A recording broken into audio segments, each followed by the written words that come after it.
नमस्कार दोस्तों। देखिए मित्रों, आप में से काफ़ी विद्यार्थी जो हैं ये पूछ रहे थे और सभी विद्यार्थियों के मन में ये शंका थी कि हम 2022 की भर्तियों के लिए first grade, second grade, REET इनके लिए आरबीएससी की किताबें पढ़ें जो पहले चलती थी, या अभी जो एनसीईआरटी की किताबें सरकार ने लागू कर दी सभी विद्यालयों में राजस्थान में, या उन किताबों को पढ़ा जाए। तो देखिए, ये ऐसा सवाल है कि इसका जवाब सिर्फ हाँ या ना में नहीं हो सकता कि नहीं ये कर लो और इसको छोड़ दो, या ये छोड़ दो इसको कर लो। क्या दोनों का क्या महत्व है, दोनों में क्या क्या चीजें हैं, किस एग्जाम के लिए कौन सा महत्वपूर्ण है, रीट के लिए कौन सा महत्वपूर्ण है, सेकंड ग्रेड के लिए कौन सा है, फर्स्ट ग्रेड के लिए कौन सा है, बाकी जो एग्जाम है राजस्थान के। तो इन सब चीजों को देखते हुए ये वीडियो मैं बना रहा हूँ।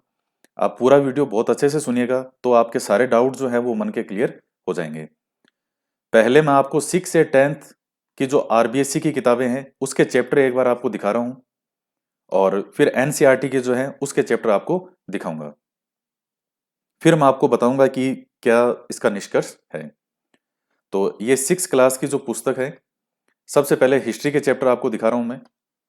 6 क्लास की आरबीएससी की किताबों में हिस्ट्री के चैप्टर थे हमारा अतीत, वैदिक सभ्यता और संस्कृति, महाजनपदकालीन भारत और मगध साम्राज्य, मौर्य और गुप्तकालीन भारत, प्राचीन भारत की अर्थव्यवस्था और हमारी सांस्कृतिक विरासत।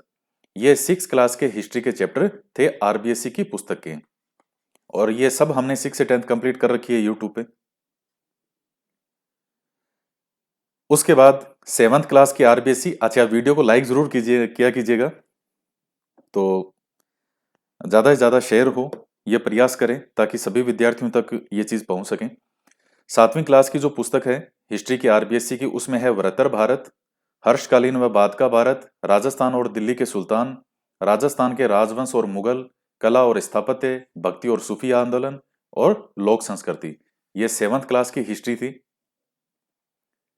ये 8th क्लास की हिस्ट्री मुगल साम्राज्य का पतन और 18वीं सदी का भारत, 1857 का स्वतंत्रता संग्राम, आधुनिक भारत में होने वाले वैचारिक परिवर्तन और समाज सुधार, भारत की अर्थव्यवस्था पर अंग्रेजी शासन का प्रभाव, ब्रिटिश कालीन भारतीय शासन व्यवस्था, राष्ट्रीय आंदोलन, आजादी के बाद का भारत और हमारे गौरव। तो ये 8th क्लास के चैप्टर हैं। 9th क्लास की जो हिस्ट्री थी, विश्व की प्राचीन सभ्यताएं, विश्व के प्रमुख दार्शनिक चिंतन, प्राचीन भारत और विश्व, सामाजिक सुधार और धार्मिक पुनर्जागरण, विश्व की प्रमुख घटनाएं, भारत में राष्ट्रीयता और राजस्थान के गौरव। तो ये 9th क्लास की हिस्ट्री के चैप्टर थे। और उसके बाद जो 10th क्लास की आरबीएससी की पुस्तक थी, उसके ये थे 4 चैप्टर: स्वर्णिम भारत, संघर्षकालीन भारत, अंग्रेजी साम्राज्य का प्रतिकार और संघर्ष। तो ये 6 से 10th की आरबीएससी की पुस्तकों के हिस्ट्री के चैप्टर थे। अब मैं एनसीईआरटी के चैप्टर आपको दिखा रहा हूं हिस्ट्री के, 6 से 10th के।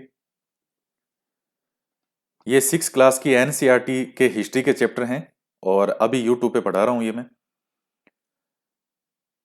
क्या, कब, कहां और कैसे, आखेट खाद्य संग्रह से भोजन उत्पादन तक, आरंभिक नगर, क्या बताती है हमें किताबें और कब्रें, राज्य, राजा और एक प्राचीन गणराज्य, नए प्रश्न नए विचार, अशोक एक अनोखा सम्राट जिसने युद्ध का त्याग किया, खुशहाल गांव और समृद्ध शहर, व्यापारी, राजा और तीर्थयात्री, नए साम्राज्य और राज्य, इमारतें, चित्र और किताबें। ये 7th क्लास की एनसीईआरटी हिस्ट्री है।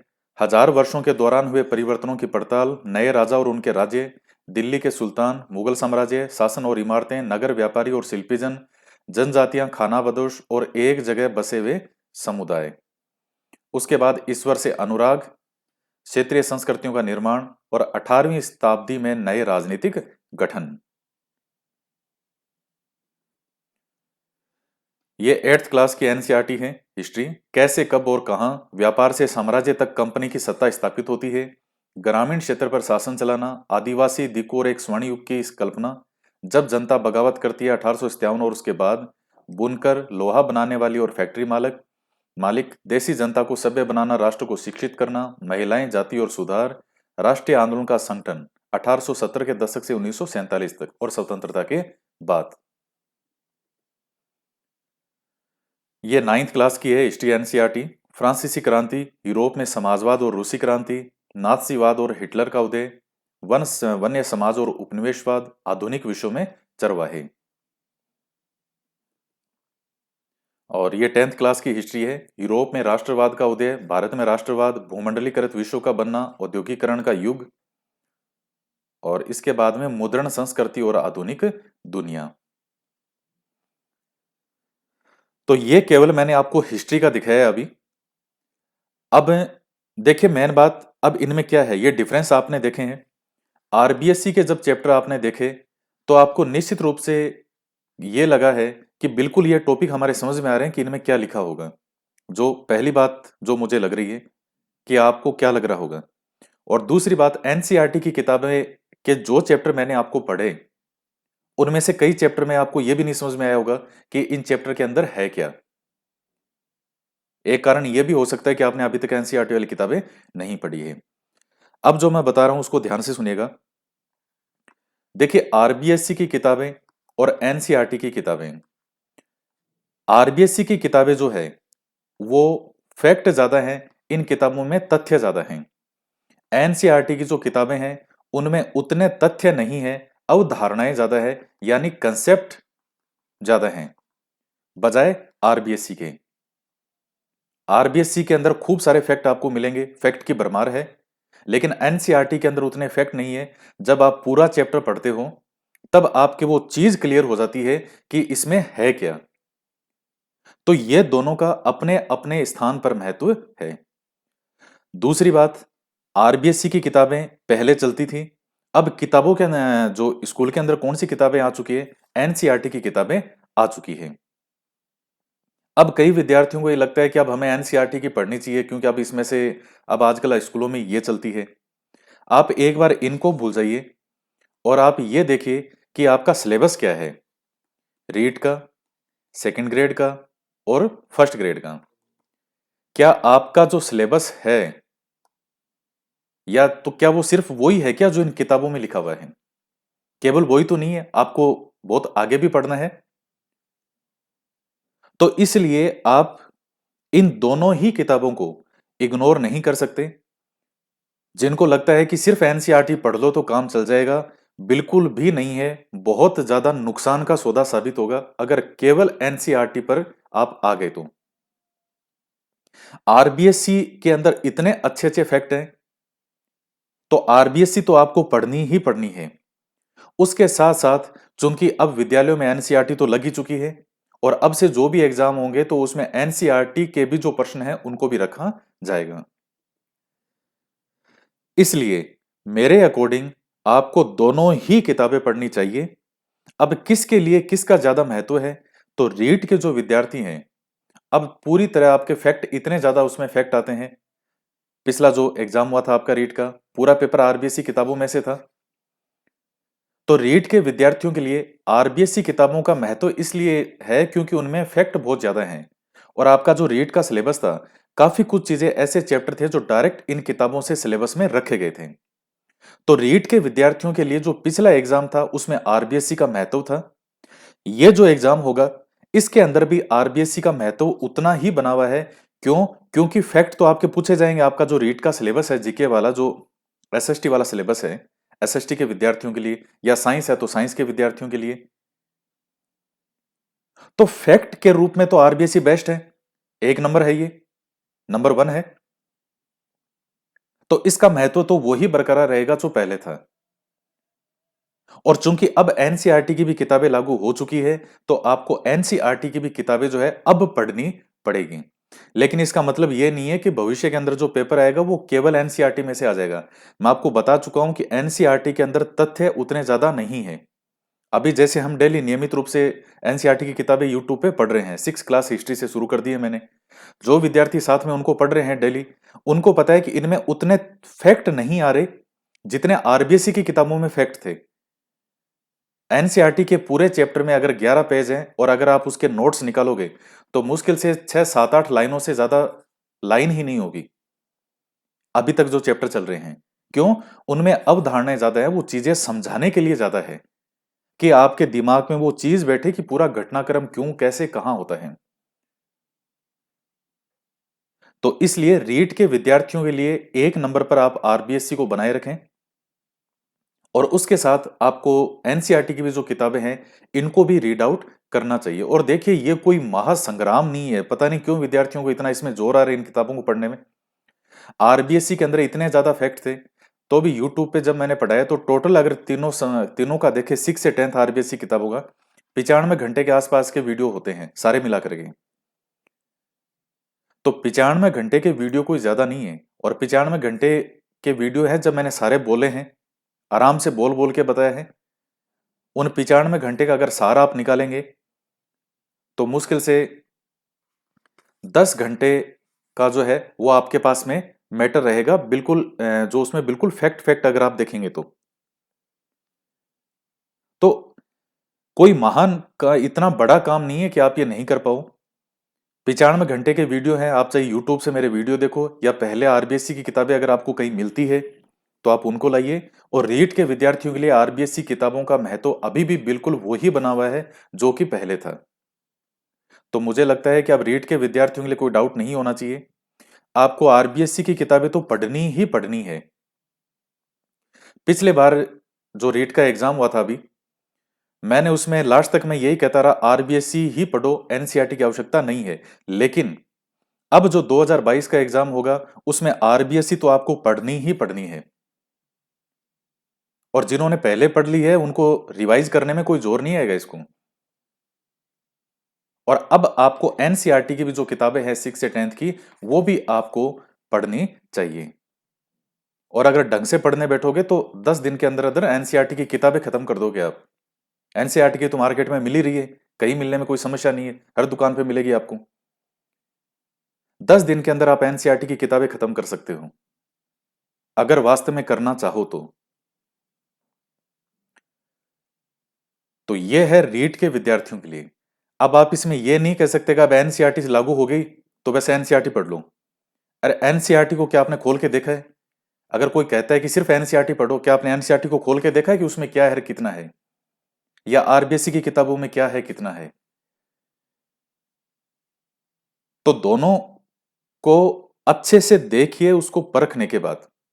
मैं तो इतनी बार ये किताबें मेरे पास में, वो किताबें भी आरबीएससी की है जो किसी जमाने में चला करती थी, सबसे बेस्ट होती थी, वो किताबें तो सरकार ने बंद कर दी, उनकी जगह ये आरबीएससी लगाई थी। इनसे भी अच्छी किताबें किसी जमाने में हुआ करती थी राजस्थान में, इतना कंटेंट होता था, इतनी अच्छी किताबें थी वो। लेकिन सरकार ने चेंज कर दी वो कि हम एनसीईआरटी के बराबर आएंगे, तो इन्होंने आरबीएससी के लागू कर दी। फिर भी फैक्ट के रूप में एनसीईआरटी से ये ठीक थी, और अब पूरी तरह से एनसीईआरटी को ही लागू कर दिया। तो आपके रीट के एग्जाम के लिए फैक्ट अच्छे हैं इसमें आरबीएससी में, और एनसीईआरटी अब लागू हो ही चुकी है। तो इसलिए और अब एनसीईआरटी को भी आपको ध्यान में रखना पड़ेगा। अब जो आपका पेपर है तो आप एनसीईआरटी को भी पढ़ लीजिए, तो आपको कोई बहुत ज्यादा इसमें जोर नहीं आएगा। और अब आते हैं सेकंड ग्रेड और फर्स्ट ग्रेड के विद्यार्थियों की। तो उनके लिए भी वही बात होती है कि आपके सेकंड ग्रेड और फर्स्ट ग्रेड के अंदर आप अपना जीके का सिलेबस देखिए। तो वो जो जीके का सिलेबस है उसमें बहुत अच्छा बेसिक जो मैटर है वो आपको इन आरबीएससी की किताबों में मिलेगा।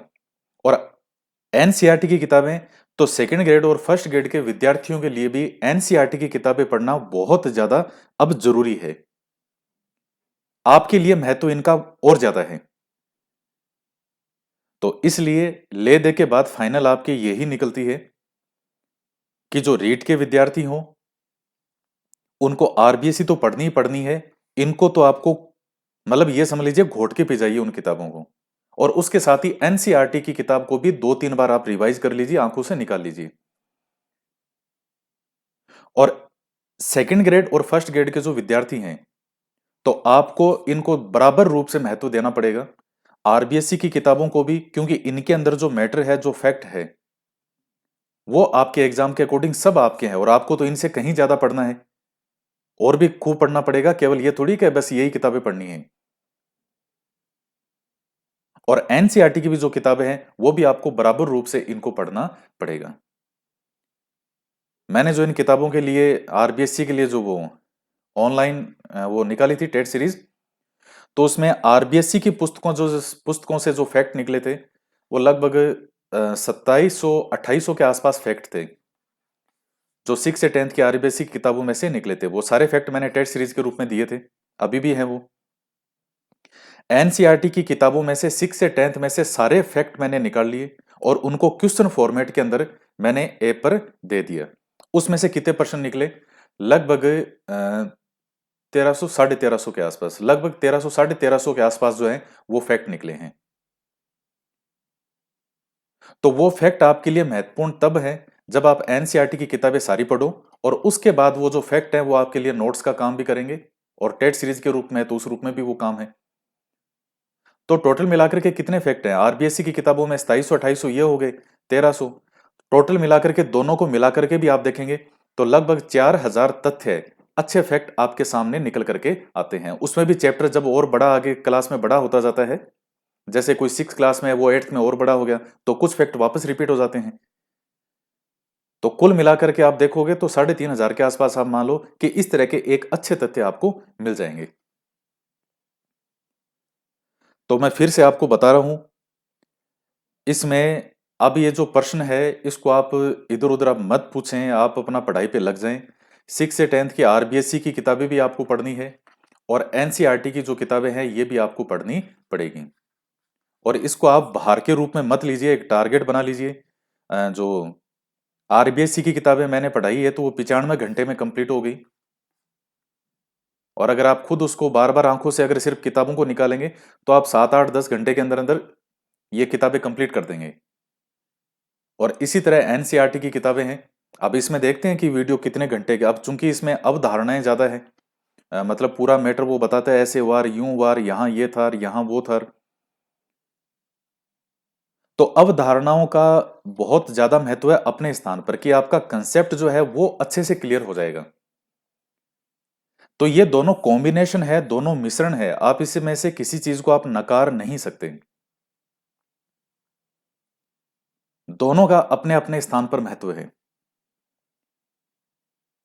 तो एक इस तरह का बना के चलिए उद्देश्य कि एक उद्देश्य रखिए कि मुझे पहले आरबीएससी की किताबें हैं ये इतने दिन के अंदर कंप्लीट करनी है।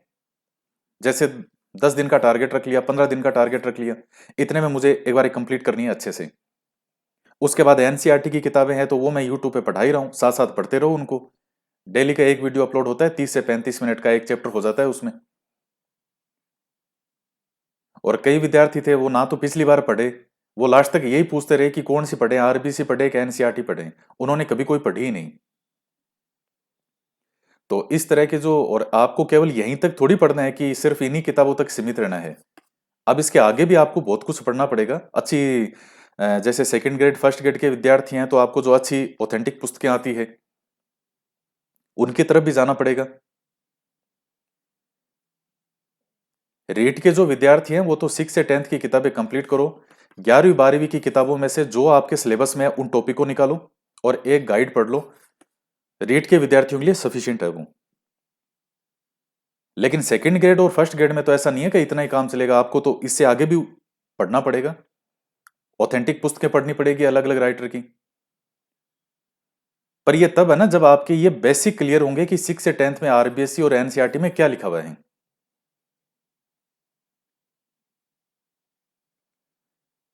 तो इसलिए इसको आप एक भार के रूप में नहीं समझ के और इन दोनों किताबों को पढ़िए, मेरा तो यही मानना है।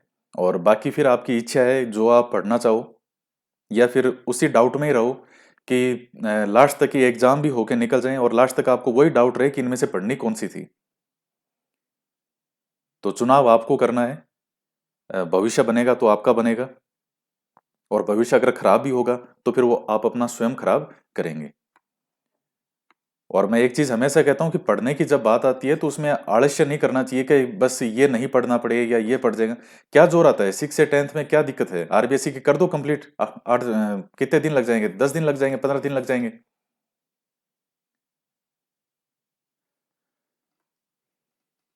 तो ये अब मुझे आशा है कि आप में से कोई विद्यार्थी नहीं पूछेंगे, क्योंकि एनसीईआरटी वाले के अंदर भी विद्यार्थी जैसे वीडियो रोज बनाते हैं तो उसमें नीचे पूछते रहते हैं, सर ये रीट के लिए कौन सी पढ़ें, फर्स्ट ग्रेड के लिए कौन सी पढ़ें, सेकंड ग्रेड के लिए कौन सी पढ़ें।